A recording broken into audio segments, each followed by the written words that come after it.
Jumpa lagi dalam video mengenai assessment center ya. Jadi dalam video kali ini kita akan bicara mengenai contoh real satu set entry exercise. Ya, saya akan tunjukkan. Sekali lagi, kalau Anda mau mendownload instrumennya lebih lengkap, Anda bisa cek ke assessment center di www.pakarkinerja.com. Jadi ini saya akan memberikan contoh real satu set entry ya. Jadi yang pertama, mari coba kita buka filenya ini Mas, Word ya. Jadi ini nanti Anda bisa download juga ya, bisa Anda download juga dalam bentuk PDF. Jadi ini adalah instrumennya Mas, seperti ini ya. Jadi Anda pesertanya seolah-olah diminta sebagai seorang Hirman Pradana, sebagai seorang manajer ya. Ini instrumennya ini memang asumsinya adalah untuk level managers Mas ya. Jadi dia bekerja sebagai seorang manajer dan seterusnya ya. Dia seolah-olah ditugaskan studi banding ya ke Singapura, dan kemudian ketika pulang dia mendapatkan banyak email dalam inbox-nya. Jadi pada tanggal 1 September, Hirman Pradana ditugaskan untuk melakukan studi banding di Singapura selama 2 minggu.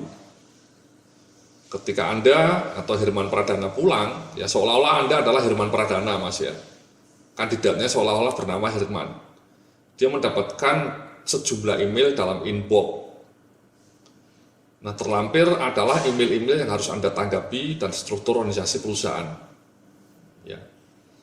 Kita kasih informasi mengenai struktur juga, supaya pesertanya atau kandidatnya memahami bagaimana situasi organisasinya.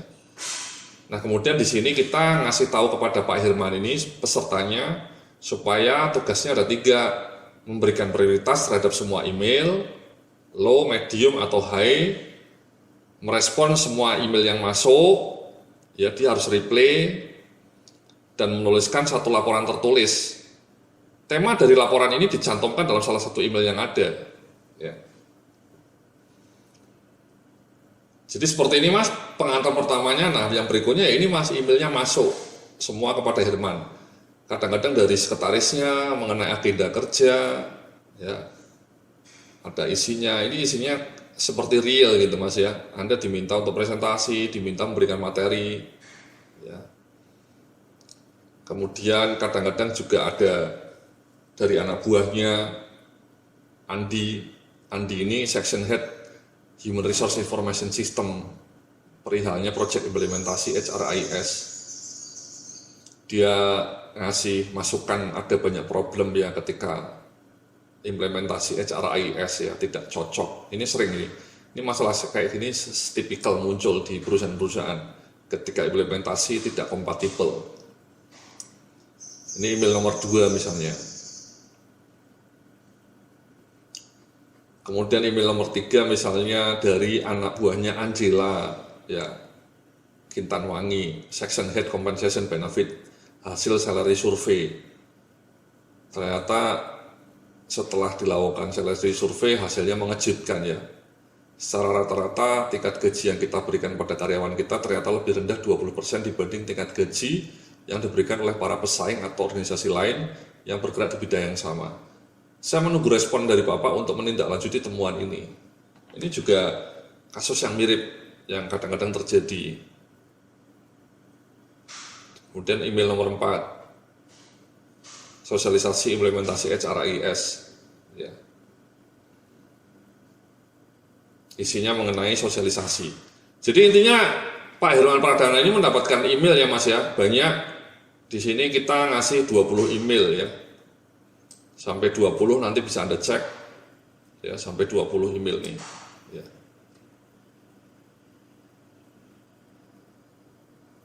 Nah, panduannya ini Mas, panduannya untuk Anda sebagai asesor, ini kita ngasih panduan seolah-olah Anda asesornya ya.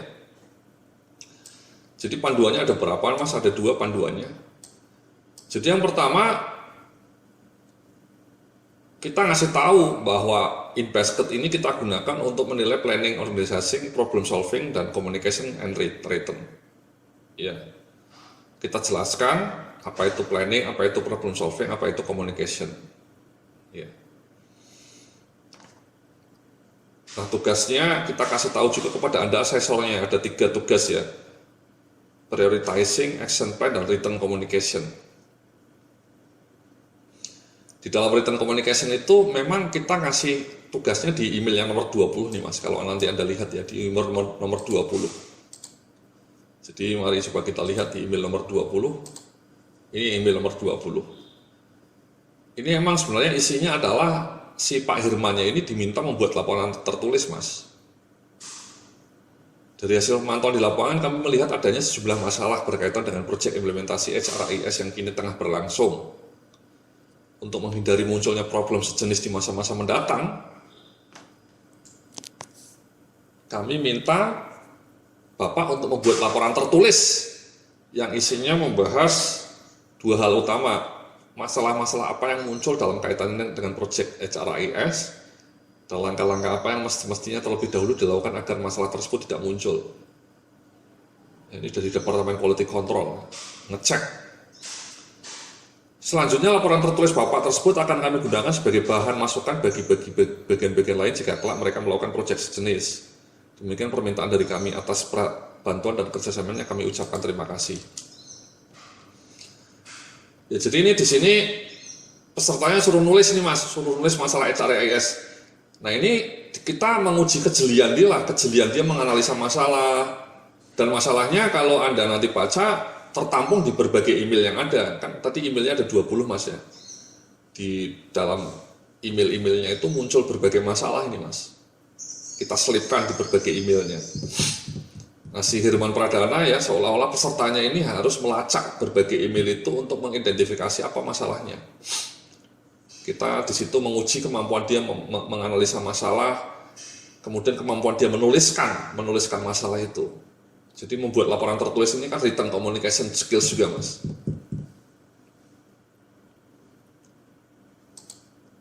Ya, jadi itu Mas, ada 3 hal yang kita nilai, prioritizing, action plan, written communication. Ya. Nah dalam prioritizing ini nanti kita ngasih panduan seperti ini Mas. Kalau pesertanya asesi, ini pesertanya Mas ya. Kalau pesertanya ngasih prioritasnya benar 19-20 email, skornya 5. Kalau cuma 16-18 skornya 4. Kalau cuma 11-15 skornya 3 dan seterusnya. Nah, kita juga sudah ngasih kunci kepada Anda sebagai seorang asesornya ya, mana prioritasnya ini masuk mana. Ya. Jadi ini juga panduan juga ketika Anda melacak kompetensi planning, apakah asesi telah membuat perencanaan yang sistematis, kemudian problem solving, apakah asesi telah mampu mengidentifikasi fakta. Kita kasih panduannya untuk Anda sebagai asesor. Untuk written misalnya, apakah asesinya mampu menuliskan laporannya secara jelas dan dalam bahasa yang mudah dipahami. Apakah asesi mampu menyampaikan pendapatnya secara sistematis dan didukung dengan informasi yang relevan? Dan apakah asesinya mampu menuliskan laporannya dengan rapi dan tata letak yang menarik? Intinya ini adalah panduan Mas, panduan untuk asesornya. Ya, jadi kalau Anda bikin assessment center, ya bikin seperti ini Mas, panduan untuk asesor. Ini panduan yang global, panduan yang lebih teknisnya ini Mas. Ya, ini panduan teknisnya. Jadi misalnya kita ngasih panduan, kira-kira effective actionnya seperti apa? Ini kuncinya Mas, kunci jawabannya. Kuncinya. Jadi effective actionnya ya kalau bisa seperti ini. Ya. Emailnya berkaitan dengan apa? Kompetensinya apa? Prioritasnya high. Email nomor 1 ini prioritasnya high. Benar nggak ini nanti asesinya, pesertanya ngasih bahwa ini prioritasnya high? Kenapa high? Karena 3-tiganya presentasi harus disiapkan dan 3-tiganya memiliki prioritas yang tinggi karena waktunya sudah dekat. Email kedua, effective actionnya seperti ini. Nah, kira-kira nanti asesinya ketika mereply emailnya mengandung kata-kata ini enggak? Ya, mengandung kata-kata ini enggak reply-nya? Mungkin tidak sama persis, tapi intinya ketika dia merespon, dia harus setidaknya mencakup elemen-elemen ini. Ya. Karena ini kan masalahnya ada masalah compatibility ya, tidak cocok. Andi Kurnianya ini ngasih laporan problemnya SRAS-nya tidak cocok. Nah dia replay si Pak Hermannya ini, pesertanya harus replaynya harus mendiskusikan masalah ini.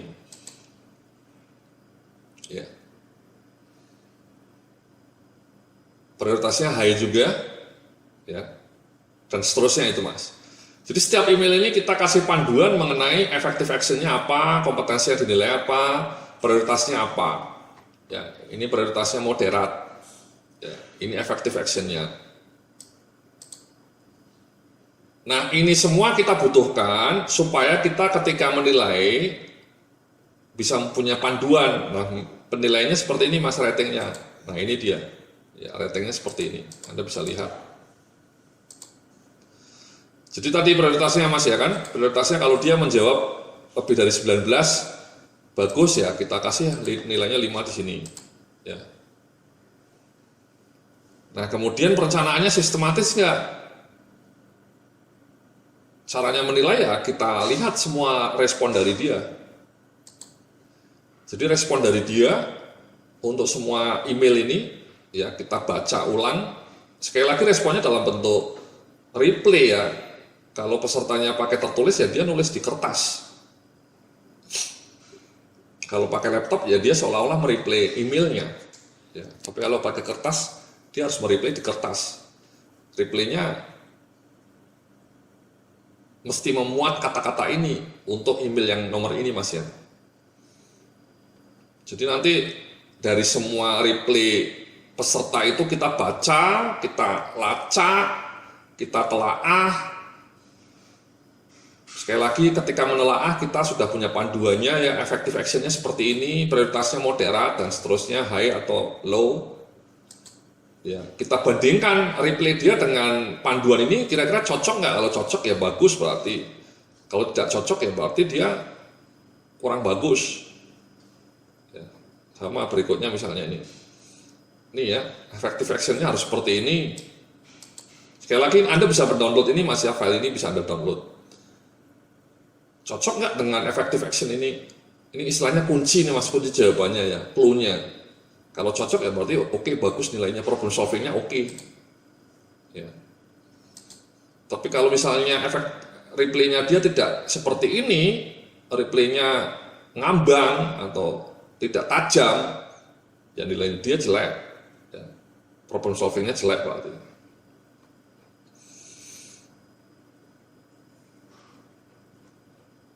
Ya ini contoh email lain lagi nih.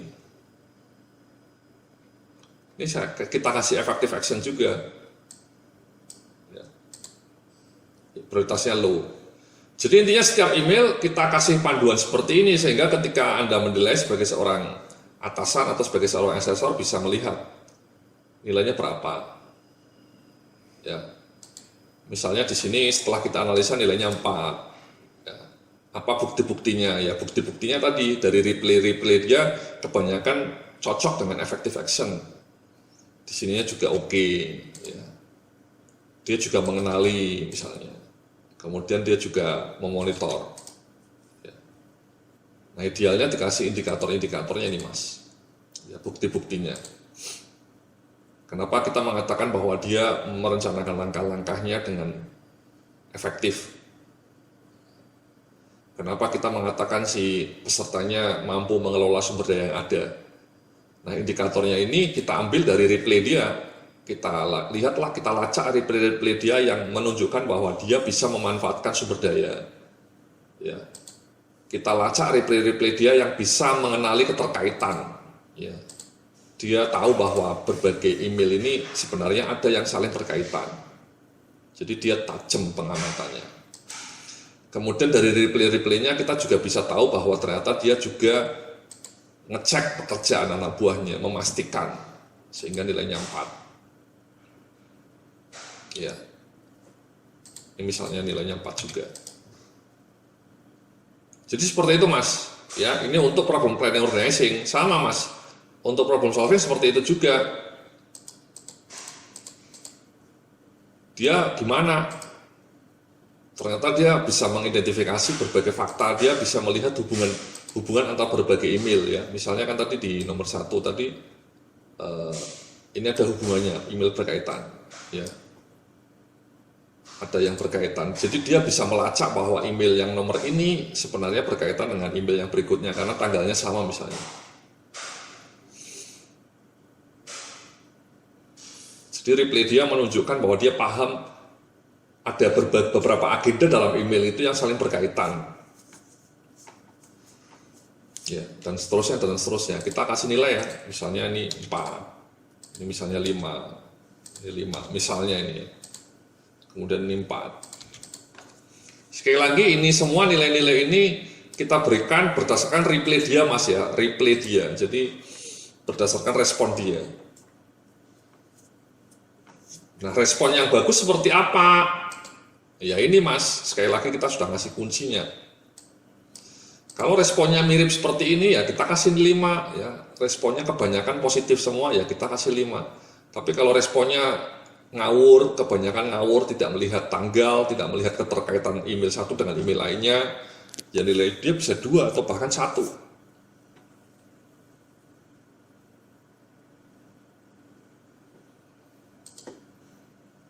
Ya. Itu kompetensi yang kedua. Yang ketiga kita juga ngecek komunikasinya Mas. Nah komunikasinya ini lihat bahwa kita menilai kompetensi komunikasi dari satu laporan dia. Sekali lagi kan tadi kita lihat ya di email nomor 20 ya, Bapak ini disuruh ngasih laporan Mas ya. Disuruh menuliskan laporan masalah-masalah apa yang muncul, langkah-langkah apa yang semestinya dilakukan. Dia susunlah itu laporan tertulis. Nah, untuk menilai laporan tertulis bagus atau tidak, kita sudah ngasih panduan juga. Ya, ini masalahnya. Ya, ini sudah kita kasih jawabannya, kunci jawabannya. Nah, kita tinggal melihat apakah jawaban dia, apakah laporan tertulis dia mirip nggak dengan kunci ini. Ya, sama nggak dengan kunci ini. Ya. Jadi ini masalahnya banyak, implementasi HRS-nya banyak masalah dikeluhkan oleh usernya, budgetnya melonjak, tidak kompatibel dan seterusnya dan seterusnya.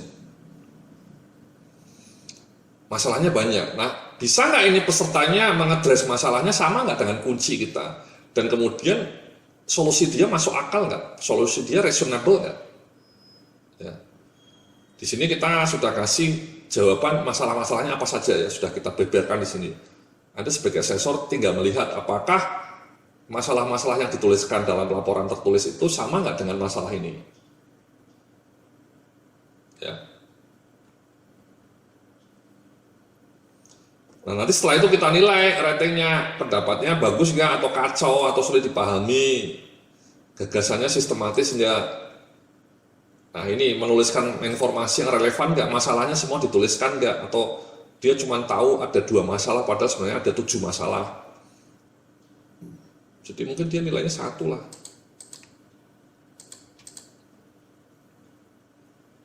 Argumennya bagus nggak setelah dia membedah masalah itu. Ya. Misalnya dia jawabannya terlalu pendek, tidak ada argumennya, kita kasih nilai 2 dan seterusnya. Kemudian banyak yang salah, kita kasih 2 juga. Nulisnya tidak jelas, kasih 2. Gagasannya melompat-lompat, kita kasih 1 misalnya. Dan ini indikatornya nanti ya kita lihat Mas ya, indikatornya ini kita susun berdasarkan laporan tertulis dia ya, replay dia. Ya. Sekali lagi, 2 ini panduannya ini Mas ya, tadi sudah saya berikan ya, kenapa kita ngasih 2 ini Mas ya, bukti negatifnya terlalu banyak dibanding bukti positifnya kalau 2. Kalau 5 bukti positifnya sangat kuat, banyak dan hampir tidak ada bukti negatif. Kalau 3 seimbang, bukti positif dan negatifnya seimbang. Nah bukti-buktinya itu ya tergantung ini ya, ketekunan kita mengamati respon dia, ketekunan kita melihat bukti-bukti perilaku dia gitu ya Mas ya.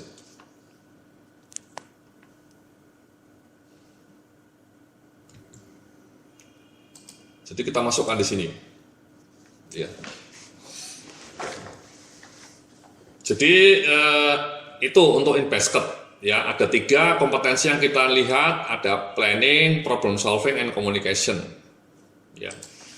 Nah, nanti dalam video berikutnya kita akan lanjutkan ya untuk analisa mengenai in basket ini. Terima kasih, sampai jumpa dalam video berikutnya.